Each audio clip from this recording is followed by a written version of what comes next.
नमस्कार दर्शकों, आज मैं आपको अप्सराओं के बारे में बताऊंगा और अप्सरा साधना के बारे में बताऊंगा। अप्सराओं का जिक्र ज्यादातर देवराज इंद्र की सभाओं में मिलता है। हिंदू पंचांग के अनुसार रंभा तीज व्रत ज्येष्ठ शुक्ल तृतीया को किया जाता है।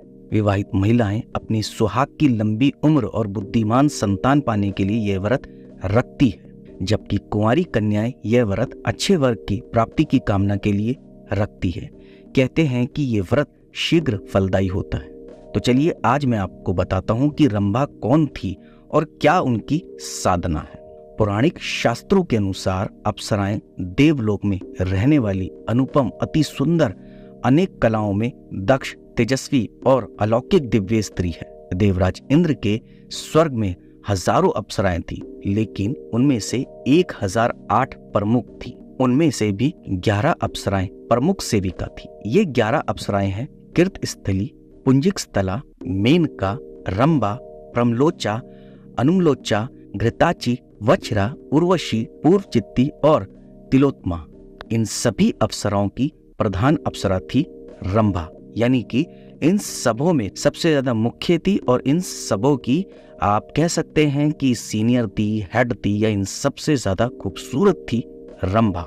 रामायण काल में यक्षराज कुबेर के पुत्र नल कुबेर की पत्नी के रूप में इसका उल्लेख मिलता है। रावण ने रंभा के साथ बलात्कार करने का प्रयास किया था, जिसके चलते रंभा ने उसे श्राप दिया था। कहते हैं कि रंभा की उत्पत्ति समुद्र मंथन से हुई थी, इसलिए उसे लक्ष्मी स्वरूपा भी कहा जाता है। लेकिन एक अन्य मान्यता अनुसार रंभा के पिता का नाम कश्यप और माता का नाम प्रथा था। एक बार विश्वामित्र की घोर तपस्या से विचलित होकर इंद्र ने रंभा को बुलवाकर विश्वामित्र का तप भंग करने के लिए भेजा, लेकिन ऋषि इंद्र का षड्यंत्र समझ गए और उन्होंने रंभा को 1000 वर्षों तक शिला बनकर रहने का श्राप दे डाला। वाल्मीकि रामायण की एक कथा के अनुसार एक ब्राह्मण द्वारा यह ऋषि के श्राप से मुक्त हुई थी, लेकिन स्कंद पुराण के अनुसार इसके उदारक बताए गए हैं, जिनके छोड़े बाण से यह शिला रूप में कमिन तीर्थ में गिरकर मुक्त हुई थी।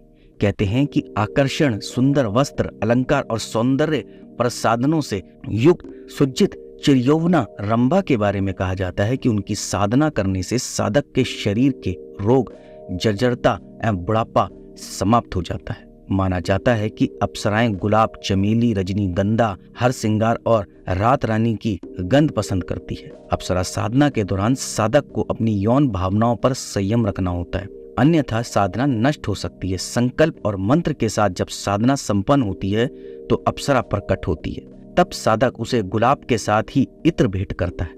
उसे फिर दूध से बनी मिठाई, पान आदि भेंट दिया जाता है और फिर उससे जीवन भर साथ रहने का वचन लिया जाता है। ये चमत्कारिक शक्तियों से संपन्न अप्सरा आपकी जिंदगी को सुंदर बनाने की क्षमता रखती है। यहाँ तक कि आप लोगों ने श्रद्धा पूर्वक अगर अप्सरा साधना कर ली तो यकीन मानिए मनचाही चीजें आपके साथ होने लगेंगी। इसलिए कहते हैं ना कि अप्सरा साधना करना इतना आसान भी नहीं है जितना कि लोग सोचते हैं। अप्सरा साधना के लिए एक गुरु का होना भी जरूरी है, क्योंकि आप सभी ने सुना होगा कि गुरु बिना ज्ञान नहीं है। साधक कोई भी साधना करे, जब तक गुरु नहीं है उसकी कोई भी साधना पूरी हो नहीं सकती। इसीलिए अगर आप सभी अप्सरा साधना में रुचि लेते हैं तो किसी अच्छे गुरु से सलाह जरूर करें और उस पूरी साधना की विधि अच्छे से जानें। वैसे तो रंभा तीज सभी जानते हैं और वह आती है। इसका व्रत भी अधिक फलदायी होता है। जैसा कि मैंने आपको बताया था, सुहागन महिलाएं अपनी सुहाग की लंबी उम्र के लिए यह व्रत रखती हैं और कुंवारी कन्याएं अच्छे वर के लिए। तो अब आपको पता लग गया होगा कि अप्सरा साधना क्या है, कैसी है।